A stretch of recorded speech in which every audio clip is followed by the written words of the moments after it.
നമസ്കാരം. Your mind can heal U.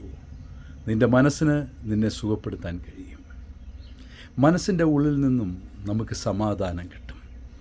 എപ്പോഴെങ്കിലും തിരിച്ചറിഞ്ഞിട്ടുണ്ടോ? മനസ്സിലാക്കിയിട്ടുണ്ടോ ഈ സത്യം?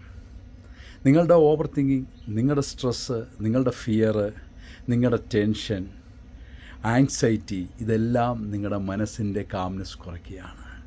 നിങ്ങളുടെ മനസ്സിനെ ആകെ അശാന്തമാക്കുകയാണ്.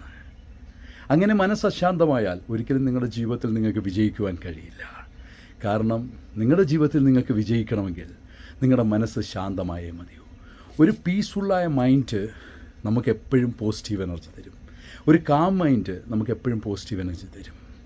നല്ലൊരു അന്തരീക്ഷം നമ്മുടെ മനസ്സിനെ സന്തോഷിപ്പിക്കുന്നത് പോലെ നമ്മുടെ മനസ്സ് കാമായിരുന്നാൽ നമുക്ക് സന്തോഷം ലഭിക്കും. പക്ഷെ പലപ്പോഴും ആളുകൾ അത് തിരിച്ചറിയുന്നില്ല. അവർ രോഗങ്ങൾക്ക് വേണ്ടി പണം ചിലവാക്കാറുണ്ട്.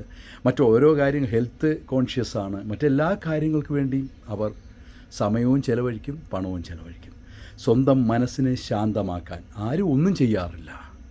ഇവിടെയാണ് നമ്മൾ മാറി ചിന്തിക്കേണ്ടത്. എല്ലാ ദിവസവും നമ്മുടെ മനസ്സിനെ ശാന്തമാക്കാൻ നല്ല പ്രാർത്ഥനകൾ നല്ലതാണ്. സമാധാനത്തോടെ ഒരിടത്ത് ഇരിക്കുന്നത് നല്ലതാണ്. നല്ല സ്നേഹം കിട്ടുന്നത് മനസ്സിന് ശാന്തത നൽകും. എല്ലാം മനസ്സിന് ശാന്തമായി ഇരിക്കാൻ, മനസ്സിന് ശാന്തത കിട്ടാൻ എന്ത് നിങ്ങൾക്ക് കിട്ടുമോ അതെല്ലാം നിങ്ങൾക്ക് ഉപയോഗിക്കാം.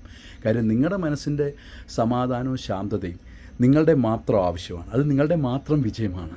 നിങ്ങളുടെ മനസ്സ് സമാധാനമായിരുന്നാൽ നിങ്ങൾക്ക് ഒത്തിരി കാര്യങ്ങൾ ചെയ്യുവാൻ കഴിയും. തീർച്ചയായും ഇന്നു മുതൽ നിങ്ങളുടെ മനസ്സിനെ കാമാക്കുവാൻ വേണ്ടി നിങ്ങൾ മാക്സിമം ട്രൈ ചെയ്യുക. നല്ല കാമായ ഒരു മൈൻഡോടുകൂടി, ശാന്തമായ ഒരു മനസ്സോടുകൂടി ജീവിതത്തിൽ ഒത്തിരി വിജയിക്കുവാൻ നിങ്ങൾക്ക് കഴിയട്ടെ എന്ന് ഞാൻ പ്രാർത്ഥിക്കുന്നു. ഞാൻ ഡോക്ടർ ഡഗ്ലസ്. Thank you.